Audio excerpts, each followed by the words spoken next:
ಓದಲು ಒಂದು ವಿದೇಶಕ್ಕೆ ಕಳುಹಿಸಿದರೆ ಧೃತಿ ಮಾಡಿದ್ದೇನು ಗೊತ್ತಾ? ಒಂದು ಅಪ್ಪು ಅವರು ಅಂದರೆ ಪುನೀತ್ ರಾಜ್ಕುಮಾರ್ ಅವರು ತಮ್ಮ ಮಗಳನ್ನು ಚೆನ್ನಾಗಿ ಓದಲಿ ಅಂತ ವಿದೇಶದಲ್ಲಿ ಒಂದು ಕಾಲೇಜಿಗೆ ಸೇರಿಸಿದರು. ಆದರೆ ಮಗಳು ಮಾಡಿದ್ದೇನು ನೋಡಿ. ಒಂದು ಮಗಳು ಧೃತಿ ಮಾಡಿದ್ದನ್ನು ನೋಡಿ ಕಣ್ಣೀರನ್ನು ಹಾಕಿದ್ದಾರೆ ಅಶ್ವಿನಿ ಪುನೀತ್ ರಾಜ್ಕುಮಾರ್ ಅವರು.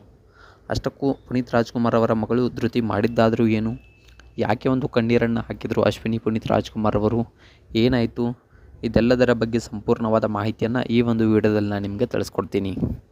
ಅದಕ್ಕೂ ಮೊದಲು ನೀವು ನಮ್ಮ ಚಾನಲ್ಗೆ ಹೊಸಬರಾಗಿದ್ದರೆ ನೀವೇನೋ ನಮ್ಮ ಚಾನಲ್ಗೆ ಸಬ್ಸ್ಕ್ರೈಬ್ ಮಾಡಿಲ್ಲ ಅಂದರೆ ಈ ಕೂಡಲೇ ಸಬ್ಸ್ಕ್ರೈಬ್ ಮಾಡಿ.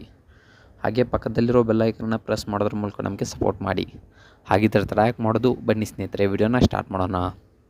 ಇನ್ನು ಮೊಟ್ಟ ಮೊದಲನೇದಾಗಿ ನೋಡಬೇಕಪ್ಪ ಅಂತಂದರೆ ಅಪ್ಪು ಅವರು ತಮ್ಮ ಮಗಳ ಮೇಲೆ ತುಂಬಾ ಒಂದು ಆಸೆಯನ್ನು ಇಟ್ಟುಕೊಂಡಿದ್ದರು.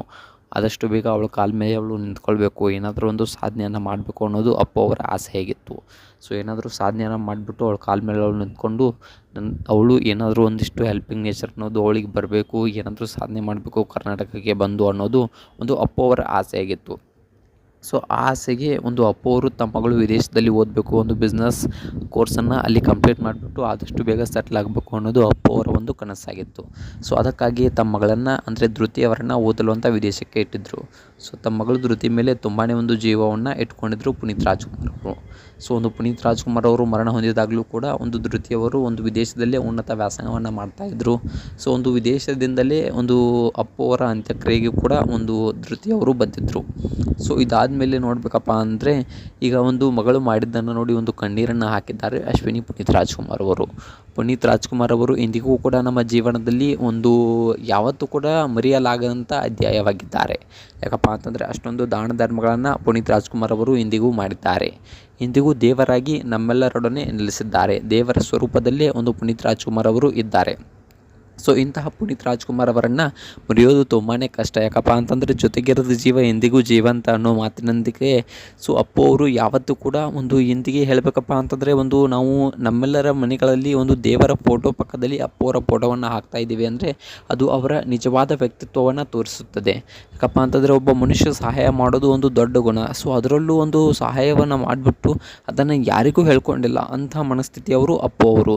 ಸೊ ಯಾರಿಗೂ ಯಾಕೆ ಹೋಗಲಿ, ತಮ್ಮ ಮನೆಯಲ್ಲೇ ಯಾರಿಗೂ ಕೂಡ ಹೇಳ್ಕೊಂಡಿಲ್ಲ, ತಮ್ಮ ಫ್ಯಾಮಿಲಿಗೂ ಕೂಡ ಗೊತ್ತಿಲ್ಲ, ಅಂತಹ ದೊಡ್ಡ ಮನಸ್ಥಿತಿಯವರು ಅಪ್ಪು ಅವರು. ಸೊ ಹೆಮ್ಮೆ ಆಗುತ್ತೆ ನಮ್ಮ ಕರ್ನಾಟಕದಲ್ಲಿ ಇಂತಹ ಒಬ್ಬ ನಟ ಹುಟ್ಟಿದ್ದಕ್ಕಾಗಿ. ಸೊ ನೀವು ನೋಡ್ಬೇಕಪ್ಪ ಅಂತಂದರೆ ಅಪ್ಪು ಅವರು ತಮ್ಮ ಮಗಳನ್ನು ವಿದೇಶದಲ್ಲಿ ಒಂದು ಓದೋಕ್ಕೆ ಅಂತ ಉನ್ನತ ವ್ಯಾಸಂಗಕ್ಕೆ ಇಟ್ಟಿದ್ದರು. ಆದರೆ ಇಲ್ಲಿ ಧೃತಿ ಪುನೀತ್ ರಾಜ್ಕುಮಾರ್ ಅವರು ಮಾಡಿದ್ದೇನು ಗೊತ್ತಾ, ಈಗಾಗಲೇ ಒಂದು ವಿದೇಶದಲ್ಲಿ ಒಂದು ಉನ್ನತ ವ್ಯಾಸಂಗವನ್ನು ಕಂಪ್ಲೀಟ್ ಮಾಡಿದ್ದಾರೆ. ಸೊ ಒಂದು ಉನ್ನತ ವ್ಯಾಸಂಗವನ್ನು ಕಂಪ್ಲೀಟ್ ಮಾಡಿದ ಆದಮೇಲೆ ಏನಾಗಿದೆ ಅಪ್ಪ ಅಂತಂದರೆ ನಾನು ವಿದೇಶದಲ್ಲೇ ಸೆಟ್ಲ್ ಆಗ್ತೀನಿ ಅನ್ನೋ ಮಾತನ್ನು ಕೂಡ ಹೇಳಿದ್ದಾರೆ. ಸೊ ಈ ಮಾತನ್ನು ಕೇಳಿ ಅಶ್ವಿನಿ ಪುನೀತ್ ರಾಜ್ಕುಮಾರ್ ಅವರು ಕಣ್ಣೀರನ್ನು ಹಾಕಿದ್ದಾರೆ. ಆಯಿತು ನೀನು ಅಲ್ಲೇ ಇದ್ಬಿಡು, ಅಲ್ಲೇ ಒಂದು ಜೀವನವನ್ನು ನಡೆಸು, ಈ ಕಡೆ ಬರಬೇಡ ಅನ್ನೋ ಮಾತಿನಿಂದ ಒಂದು ಕಣ್ಣೀರನ್ನು ಹಾಕಿದ್ದಾರೆ. ದೊಡ್ಡ ಮನೆ ಕುಟುಂಬ ಕಣ್ಣೀರನ್ನು ಹಾಕಿದೆ. ಸೊ ಈ ಒಂದು ಧೃತಿಯವರ ನಿರ್ಧಾರದ ಬಗ್ಗೆ ನಿಮ್ಗೆ ಏನಿಸುತ್ತೆ, ಇವರು ತೆಗೆದುಕೊಂಡಿರೋ ನಿರ್ಧಾರ ಸರಿನಾ ಅಥವಾ ತಪ್ಪಾ, ಇದ್ರ ಬಗ್ಗೆ ನಿಮ್ಗೆ ಏನಿಸುತ್ತೆ ಅನ್ನೋದನ್ನು ಕಮೆಂಟ್ ಮಾಡಿ. ಹಾಗೆ ಒಂದು ಪುನೀತ್ ರಾಜ್ಕುಮಾರ್ ಅವರ ಬಗ್ಗೆ ನಿಮ್ಗೆ ಏನಿಸುತ್ತೆ ಅನ್ನೋದನ್ನು ಕೂಡ ಕಮೆಂಟ್ ಮಾಡಿ.